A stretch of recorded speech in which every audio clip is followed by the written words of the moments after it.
Thousands of people are coming to Washington this weekend for an anti-gun march. They'll have an eclectic group of backers, including, believe it or not, Planned Parenthood. Why are they behind this? Trace Gallagher's been looking into it. He joins us tonight. Hey, Trace.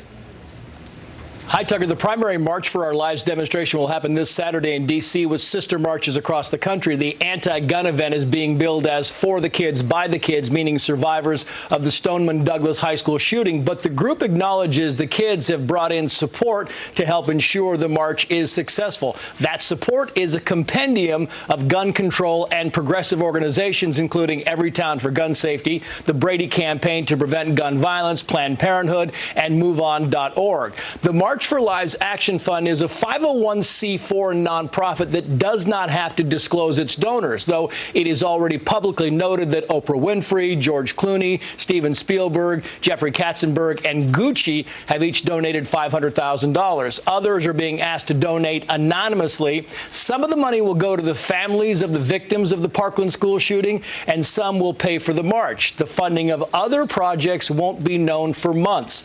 The group can be involved in political activity as long as it's not the primary focus, says the law. Former President and Mrs. Obama sent a handwritten letter of support to Parkland teens, calling them an inspiration and lauding their resilience and their resolve.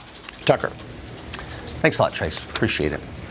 Ryan Kleckner is a former Army Special Operations sniper. He's a firearms attorney and a columnist at The Federalist, and he joins us. Ryan, thanks for coming on. Thanks for having me on, Tucker. So I think a lot of the people who are coming to the march this weekend are just upset about school shootings and maybe haven't thought about the agenda that undergirds the march. But the people organizing have a pretty clear legislative agenda. They'd like to do a lot of different things. And I want to run a couple of those things by you and get your quick responses as to whether you think that they would work. So the primary one is to ban the AR-15, or basically the whole category of semi-automatic rifles. Would that have stopped the school shootings we've seen?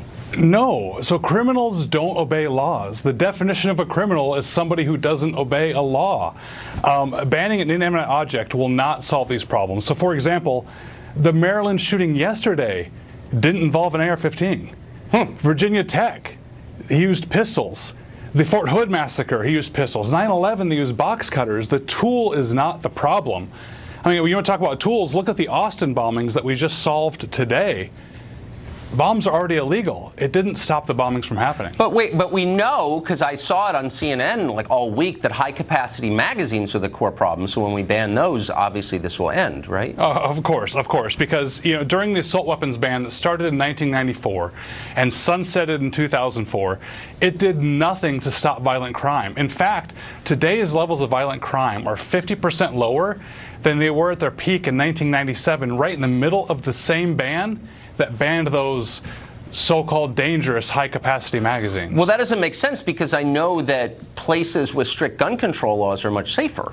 I keep hearing that. Yeah. So one of the things I love about our federalist system is that we can look at societies, little cities or states, and experiment with laws or ways of doing things. And I think before we have serious gun control legislation, we should look at Chicago and see how it's working there. How is it working? Has it stopped? They banned shootings there, so there are no more shootings? Solve the problem, right? No, it is the worst place we have going on right now in our country for shootings.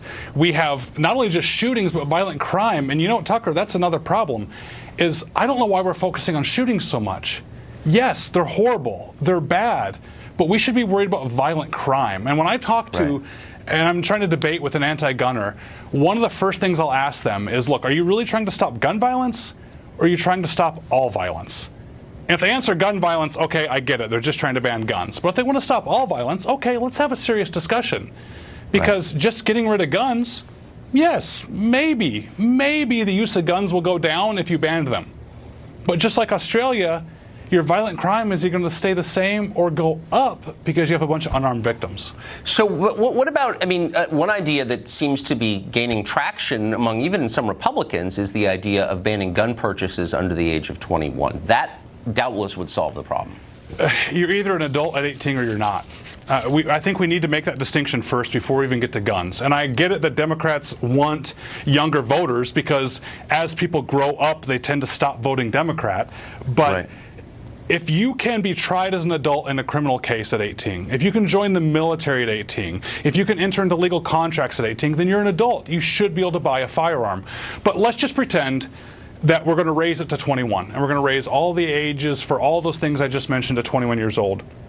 That still would not have stopped 29 of the top 30 mass shootings that we've had in this country.